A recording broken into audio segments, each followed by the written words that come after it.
Ang kwentong ito ay hango sa totoong buhay. Karanasan ito ni Noli. Taong 1996, Bacolod. Simula na natin to. Matapos nilang makapag-usap, nag-umpisa nang matulog ang ermitanyo habang yung mga kasama nila tahimik na dahil mas nauna itong nakatulog sa kanilang dalawa. Dahil sa maaga pa sila bukas, hinayaan na lang ito ni Noli. Sa pagsapit ng bukang liwayway, nag-umpisa na namang naglalakbay ang grupo nila Noli. Halos buong araw nilang nilakbay ang lugar patungong Abalay. Wala noong ibang nasilayan ang kanilang pangkat sa lugar, maliban lang sa kanilang grupo. Ang tanging nakikita lang nila sa daang kanilang tinatahak ay ang napakalawak na kagubatan at magagandang kabundukan. May ilan din silang nakitang mga alagang hayop sa lugar na mga ligaw, kagaya ng baboy ramo at mga manok ihalas. Pagsapit ng hapon ng kanilang paglalakbay na yon, biglang nagwika sa kanila ang ermitanyo ng, "Mag-ingat kayo sa lugar na ito dahil malapit lang dito ang teritoryo ng mga tayho at engkanto. Alam nyo na ang gagawin, mga kasama. Umpisahan nyo na." Wika nito. Dahil sa hindi alam ni Noli ang kanilang gagawin, napatanong naman siya rito. Gawa ng ang lahat ng mga antingerong kanilang kasama ay alam na alam ang nais ipahiwatig ng ermitanyo. Nang marinig ng ermitanyo ang kanyang tanong, sumagot lang naman ito ng, "Wala kayong dapat gawin, Noli. Lalo na ang pangkat mo, Danilo. Mamaya, masisilayan nyo ang mga palabas rito." Matapos nitong makapagsalita, agad din naman itong sinindihan ang kanyang tabako. Sa paglubog ng araw, biglang nabalot si Noli ng pagkamangha. Nang masilayan nilang, unti-unting nagbabago ang lugar niyon. Ang kanilang hindi naraanan kanina, bigla itong nagkaroon ng isang imperyo na para bang sa isang palabas ang kanilang nasilayan. At ang mga daanan ay biglang nagkaroon ng mga ilaw na sobrang liwanag na halos mahalin tulad mo sa isang bituin. Maya-maya pa, mas lalo pang tumindi ang kanilang mga nakikita.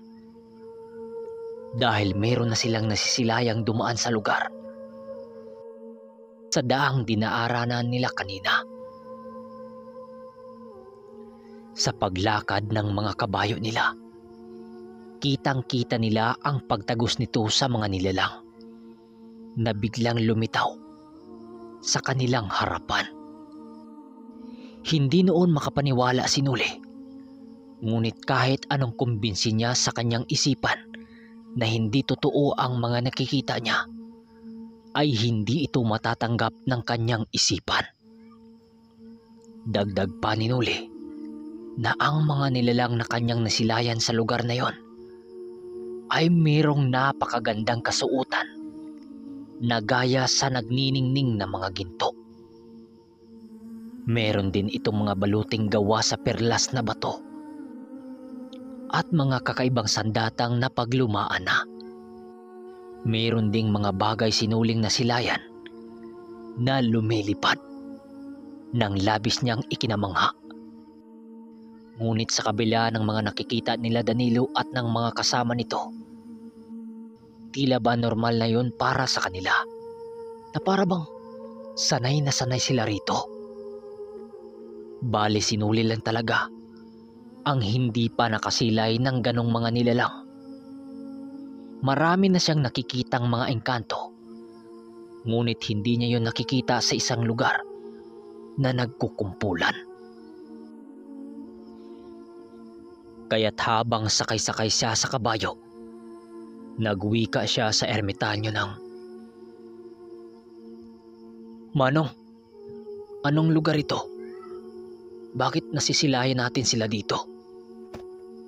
Wika ni Nuli. Ang mga nasisilayan mo ngayon, Nuli, ay ang mga nilalang na nasa ilalim ng pamamahala ng maestro ni Sanoy na isang bunggaitan. Alam mo kasi, ang dalawang yon ay may kanya-kanyang mga teritoryo. Ang mga nakita mong mga kasama ng mga engkanto kanina, sila ang mga tayhong namamahala sa bawat kaharian dito, na kahit itong napakalawak na gubat ay nasasakop ito. Bali may koneksyon din sila sa mga nilalang na ito.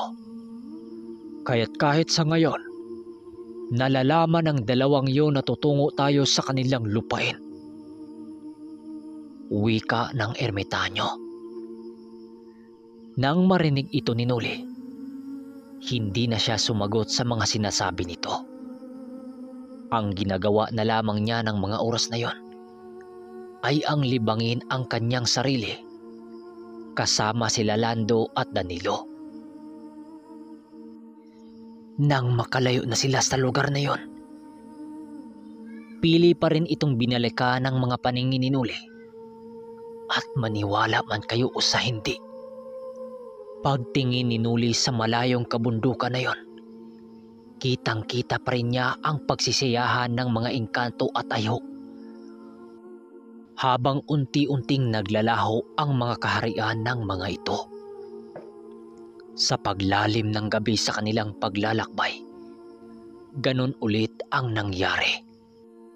Matapos nilang makapaghanap ng lugar na kanilang pagpapahingahan, kaagad na silang pumwesto upang tumagay ng tuba, upang maibisan ang labis nilang pagkauhaw sa daan. Napagod ba kayo sa ating paglalakbay? Uminom na muna tayo dahil bukas ng madaling araw tayo darating sa baryo ng mga kultong sungaw na ating tutugisin. Wika ng ermitanyo sa kanila. Matapos nilang uminom ng tag-iilang baso ng tuba, kaagad din naman silang nagpapahinga upang maging kondisyon ulit ang kanilang mga katawan bago pa sila sasabak sa digmaan. Lumipas ang gabing yon. Muli na naman silang sumabak sa paglalakbay. Sa patuloy ng kanilang paglalakbay, bumungad sa kanila ang isang baryong malapit sa paanan ng bundok.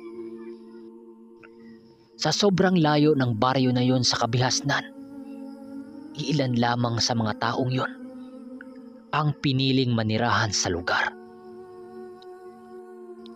Halos wala rin silang nakikitang tindahan sa baryong yon na maaari nilang pagbibilhan sa kanilang mga pangangailangan. Dahil sa narating na nila ang lugar na posibleng pinagkutahan ng mga sungaw na kulto, pinili na lang nilang magmasid ng maigi sa paligid. Dahil napasok na nila ang lugar ng mga ito. At maaari ding natitiktikan na ng mga ito ang kanilang pagdating sa lugar na yon. Hindi noon pwedeng magpakampante ang buong grupo nila Manong Duming dahil pwede silang maunahan ng kanilang kalaban. Dahil sanang hihina na ang kanilang mga kabayo, pinili na lang nilang iiwan ito sa makapal na damuhan upang makapagpahinga na din at makakain na rin ng mga sariwang damo.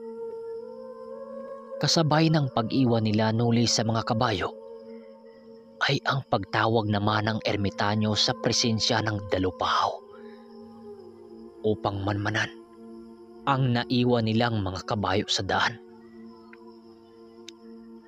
Matapos ang mga bagay na yon, pinili nilang mag-umpisang maglalakad sa paligid.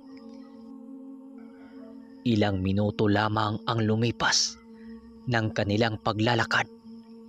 Bigla naman silang hinarang ng mga lalaking may suot sa kanilang mga ulo na sombrerong gawa sa katawan ng kawayan.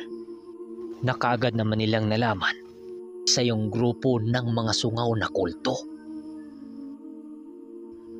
Alam ni Noli na ang mga sungaw na ang mga ito, gawa ng pare-pareho ang mga kasuotan nito.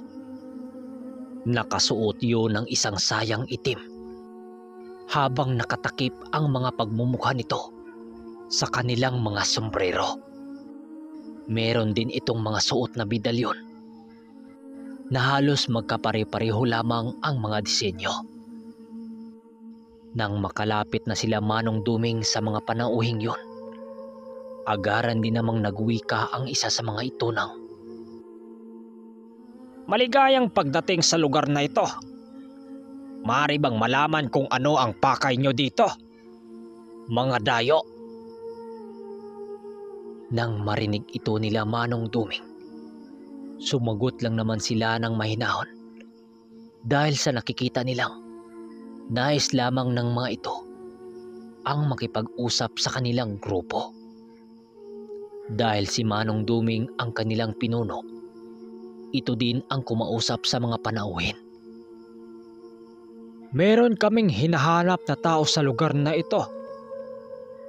Alam nyo ang aming pakay, kaya kami narito. Mas mabuting sabihin nyo na ngayon din kung nasaan ang inyong pinunong nangangalaga sa mutya ng bulkan na may sumpa ng demonyo. Sagot naman ni Manong Duming. Ang aming pinunong pangkalahatan kamo. Masyado siyang dakila para lamang magipag-usap sa katulad nyong mga hangal. Bumalik na kayo sa inyong pinanggalingan kung ayaw nyong may masamang mangyari sa inyong pangkat. Hindi ito pananakot, bagkus isa lamang itong babala. Sagot naman ng isa sa mga grupo. Nang mapagtanto ng ermitanyong walang saysay ang kanilang pakipag-usap sa mga ito, pinili na lamang nitong tumahimik at tumalikod. Hindi na nito kinausap yung lalaki dahil purong yabang lang naman ang nasa katauhan ng mga ito. Sa pagtalikod ng ermitanyo, ramdam nila ang labis na pagkagalit ng grupo ng mga sungaw. Dahan-dahan itong binunot sa kanilang mga likod ang mga nakatagong mga tabak at bulo. Nang makuha na nito ng mga sungaw, walang sabi-sabi, agad nitong sinugod ang ermitanyo nang walang pagdadalawang isip. Nang masipat ito ng mga kasamahan nilang antingero ni Manong Duming, agad din naman itong nagsisipulasan upang matulungan ang pinuno nila. Habang sila Noli at Danilo, kinuha na rin nila ang mga tabak sa likuran nila upang sumali sa labanan. Dahil sa umaga pa ng mga oras na yon, hindi nila magagamit ang mga espiritual na kampilan. Paghataw ng isa sa mga sungaw sa likod ng ermitanyo, tumalbog lamang ito na para bang tumama ito sa gulong ng truck. Matapos gawin ng lalaking yun sa maestro ni Noli, gulat na gulat yun nang makita nitong hindi man lang nasugatan ang likod ng ermitanyo. Hanggang dito na muna ang ating kwento, mga ermitanyo. Sa mga nagtataka pala, hindi tayo nakapag-upload ng sunod-sunod. May tumubo sa lalamunan natin hindi ko alam kung ano to, pero pag okay na to, mga ermitanyo, babawi tayo. Masakit eh.